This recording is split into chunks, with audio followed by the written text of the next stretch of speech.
Good morning, good evening, good night, wherever you're watching this transmission. It is I, Mike Martins.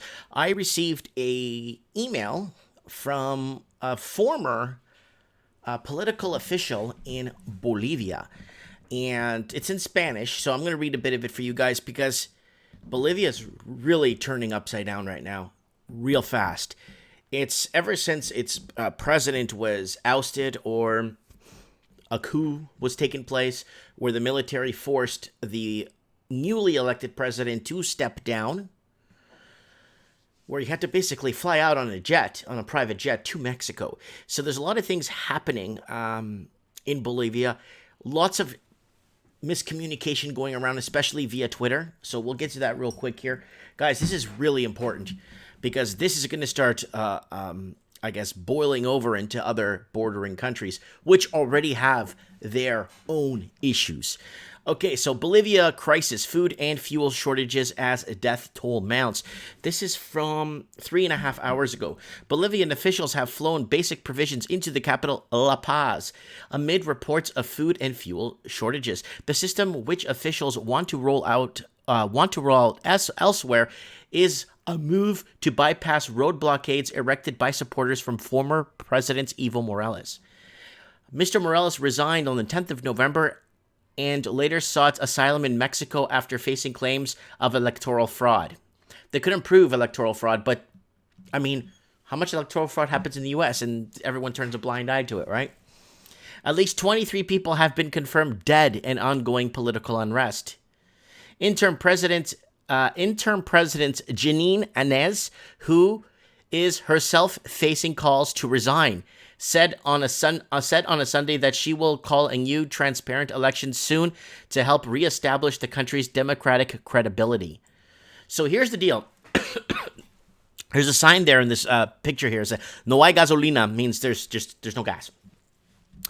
And I have an here from Lorenzo Morales, an email here, and it basically says, "Hola, Mike, ¿cómo estás?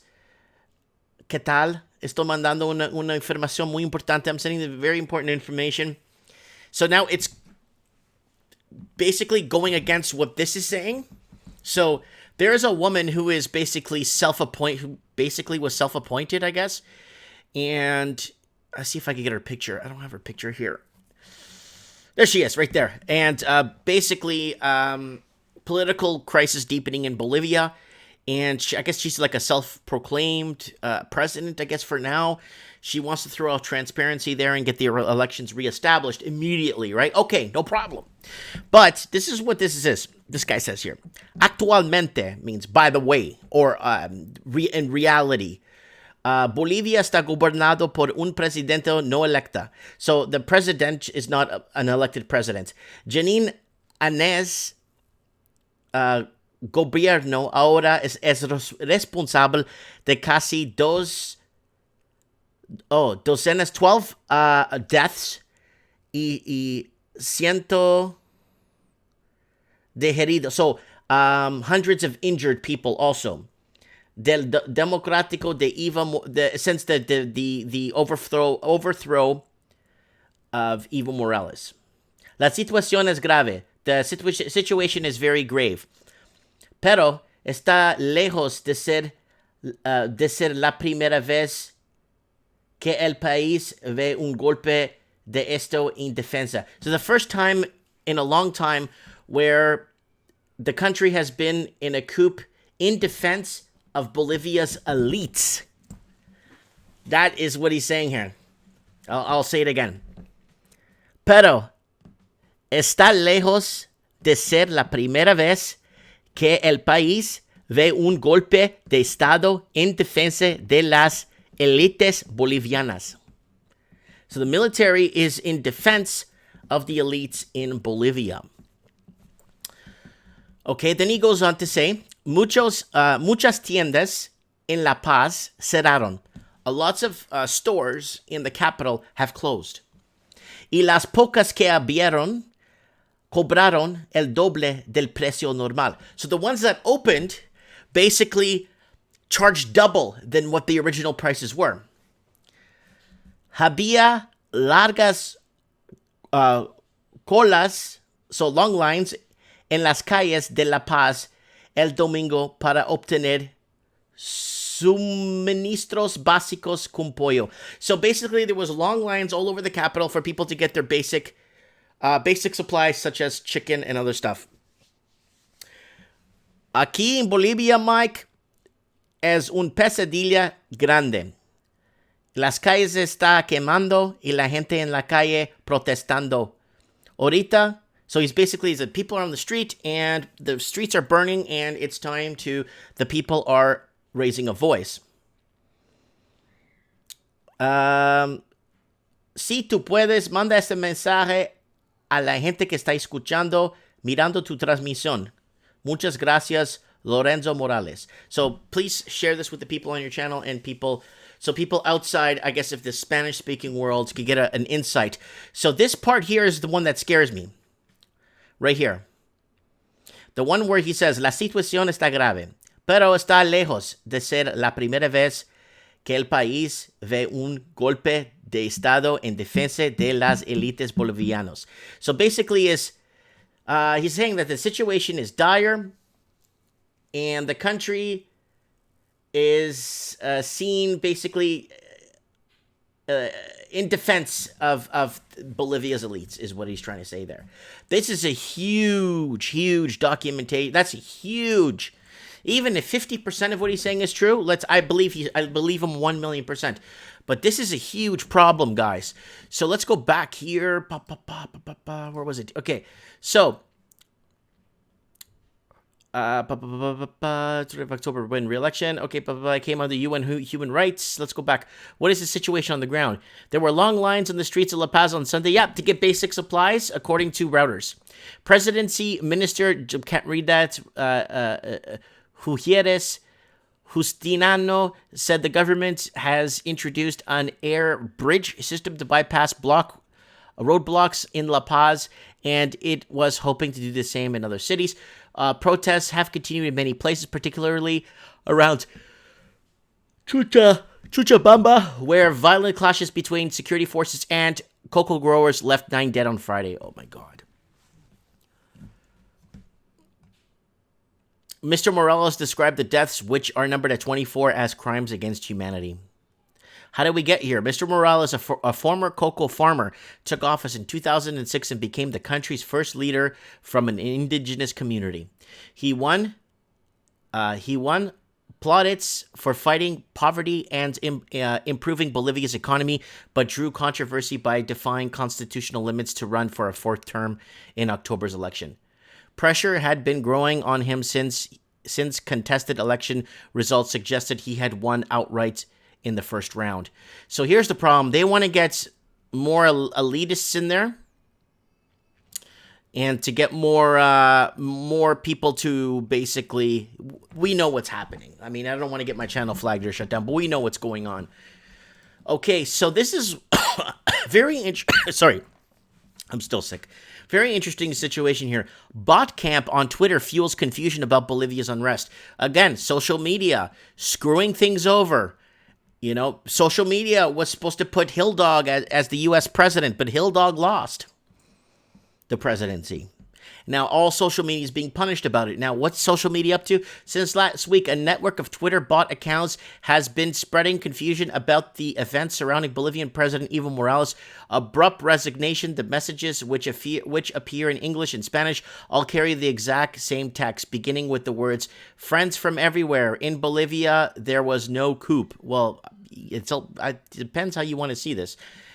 Initial iterations of the tweet seem to have been written by an authentic critic of Morales, but the sentiment was co-opted and amplified by what experts say in the network of automated Twitter accounts.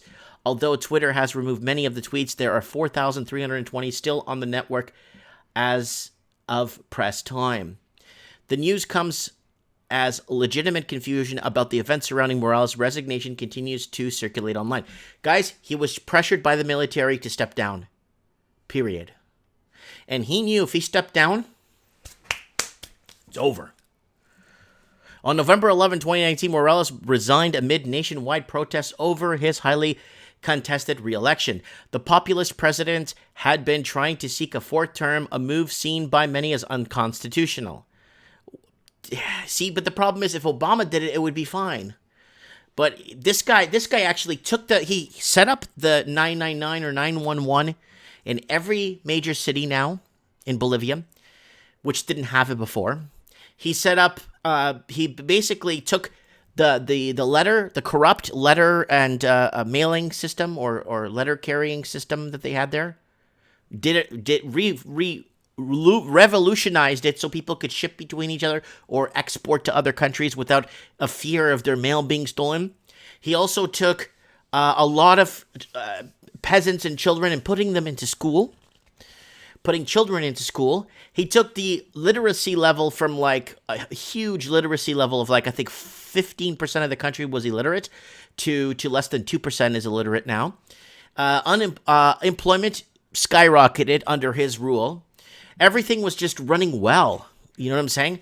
And he is he is unpopular with countries like the United States because he sympathizes with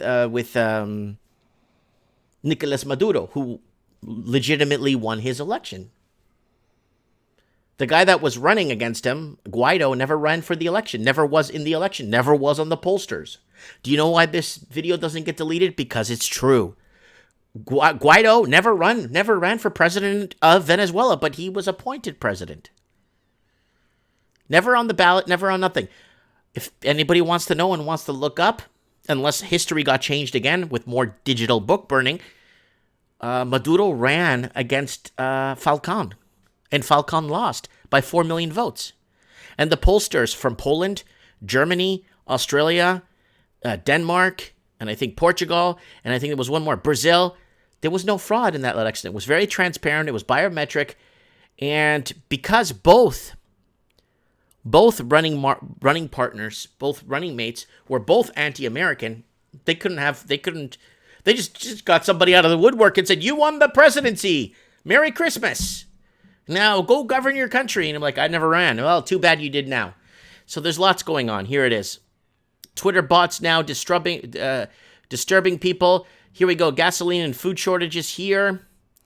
Residents in several Bolivian cities are reporting food and gasoline shortages because protests by supporters of President Evo Morales, who resigned and fled to Mexico after disputed election nationwide unrest. Bolivia's interim government said Monday that its efforts to resupply La Paz face challenges because of demonstrators cut off some transport routes. The new leadership is also struggling to open dialogue with opponents. So they're having a tough time having a continuity of government in that country. So there's people self-appointing themselves, but then there's a lot of people not accepting. So there's the continuity of government is frail and it's falling apart, and nothing was put in place to a coup because everything was going good in Bolivia. So there was no actions put in place in case of a coup from the West, right? So there it is. You have it there on a nutshell, guys. I wanted to share this with you guys on Bolivia on the Ground. I want to thank Lorenzo Morelios for sending me this letter and this email, and giving me a little bit of he's going to send me photos, he said, next time of the lineups in stuff the media doesn't want to show. He's going to probably give us some news from the ground in Bolivia. But he doesn't speak English, though, so it's fine. A lot of people in South America don't speak English, but I'll stay on the pulse with him. I'll talk to him. I'll get some insight from him and what is going on. Anyways, guys, you let me know what you guys think in the comments below. Thanks for watching, and yeah, there's the update here from Bolivia. Thanks for watching, guys. Don't forget to share this video and support this transmission.